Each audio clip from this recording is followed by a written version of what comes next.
What is up, everybody? Matt Modi here with another episode of the Dong Report, this time for Thursday, June 13th. As for today, I got 3 players on Dong Watch for you guys to lock in. It is a small slate of MLB games in general, but I did really dive into one particular game to find you 3 home run picks that I do really like. As for yesterday, was a good day on the Dong Report. I got 1 Dong to mash. Thank you to Royce Lewis. I did lose the other 2, but that's okay because getting 1 to mash means we were in the profit yesterday. 1 and 2 up 1.38 units on the Dong Report yesterday, which it's not gonna break the bank or anything like that. But it is nice to have a day in the green, especially because we were on a pretty brutal losing streak heading in to yesterday.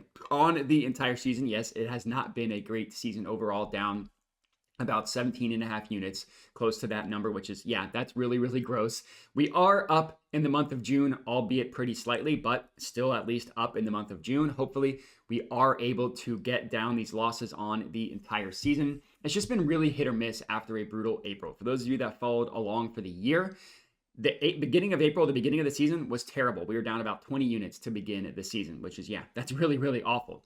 Since then, we've mostly been breaking even. A couple times I got down to like the down 12 unit mark and then got that bad boy right back up. So hopefully we can get some sustained success as the weather gets hotter, as hopefully the MLB undeads the baseball. But if you are new to my channel, you missed the worst part. So congratulations, would appreciate it if you could subscribe. And then for this video, like and comment, and we'll get right into it. So the game that we are targeting for our Dong Report is the Marlins versus Mets game. And I'll detail why, but my first play in this game is Pete Alonso to hit a home run, which you can get at plus 425 odds at BetMGM. So as I mentioned, it is a smaller slate of games in the MLB just in general. Now, I'm not saying this is the only game that's good for home runs, but it's definitely the best game to target from a home run perspective by far. For starters, it's the only game of the day that is considered green from a home run perspective. Now, that's according to Ballpark Pal, which measures the weather, measures the stadium as well, and then it gives a home run rating above average. So anything that is green is 10% or more above average. This is the only game of the day that qualifies as a green day from a weather perspective. And then, even more than that, it's also the worst pitcher of the day for the Marlins as well. Now, we're going to get into the pitcher, Roddery Munoz. He is absolutely horrible. So you take into account the weather, you take into account the pitcher. It's by far the best game of the day from a weather perspective. So what I decided to do here was just go full send on Mets batters. So all 3 of my guys for today's Dong Report are going to be Mets batters. So hopefully targeting this really good matchup and a really bad pitcher comes through for us. In terms of the weather, it's going to be mildly humid, which helps for carry, but more importantly, 16 mile per hour winds blowing out of the ballpark. So anything with the ball in the air, hopefully the weather just sends that bad boy out of the ballpark. Now, Citi Field, which is the Mets' home stadium, was not known to be a hitter's park, but again, today is a very, very good day from a weather perspective. Now, I haven't even mentioned the pitcher yet. We're going to get into that in a little bit. As for Pete Alonso, I will admit that it's been a hit or miss year for Pete Alonso. Now, the Mets, it's been a hit or miss year for the Mets, so that makes sense. But Pete Alonso hasn't quite been the home run masher this year that he has been in previous years.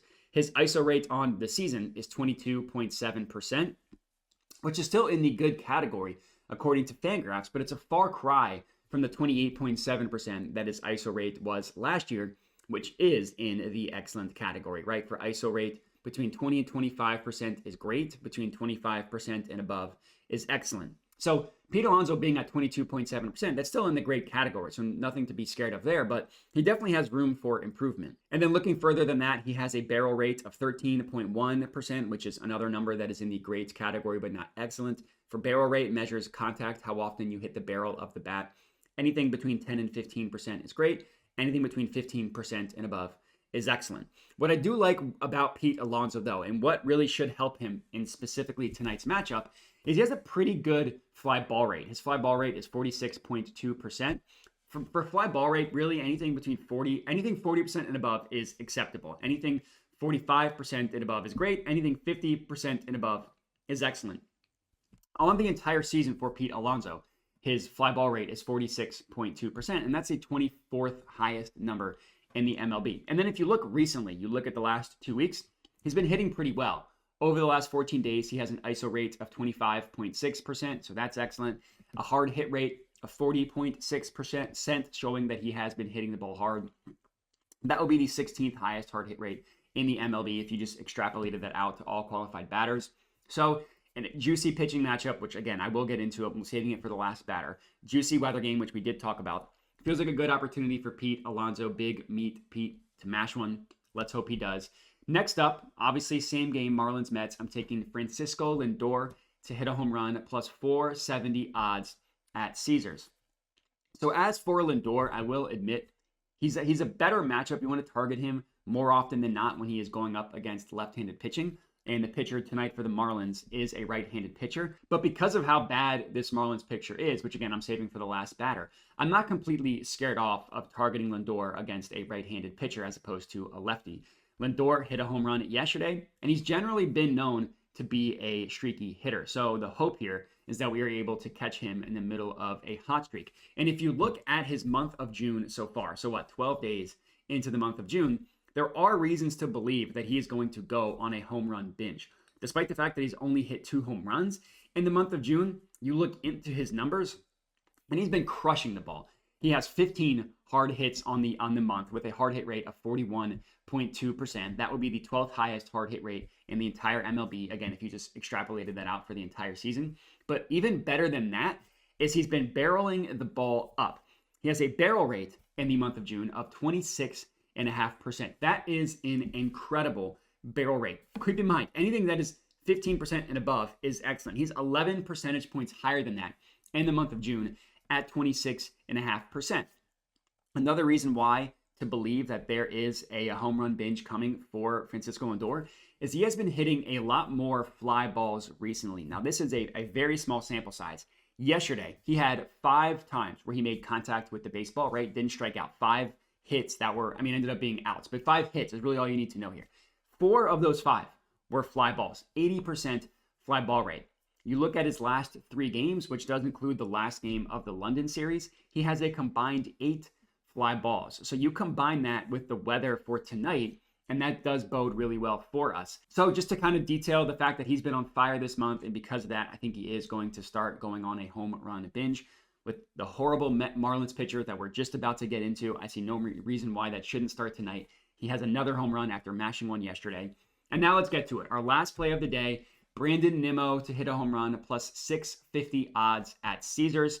Now this one is going to take a little bit of a leap of faith because Nimmo doesn't have the traditional power numbers that you look for, but now is the time to dive into the Marlins pitcher. You probably thought I would never get there. Roddery Munoz is pitching for the Marlins, and to call him a bad home run pitcher is an insult to bad home run pitchers. He is an abject disaster as a home run pitcher. So he's made 4 starts this year, so it is a small sample size, but in those 4 starts, he has a home run per 9 of 3.66. That would basically double the pitcher that does have the worst home run per 9 on the entire season of all qualified pitchers, which is at 1.85, literally double the worst pitcher in the MLB in terms of home run per 9. You want to look why he has been giving up so much. You dive into the numbers, and it really starts to make sense. He allows a barrel rate of 21.2%. The qualified pitcher with the worst barrel rate allowed is at 11.9%, 10 percentage points higher. His hard hit rate allowed, 48.1%. That would be the 3rd highest hard hit rate allowed in the MLB.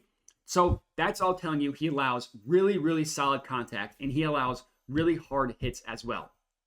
Now let's go even deeper. From there, he allows a fly ball rate of 48.1%, which would be the 5th highest fly ball rate in the entire MLB.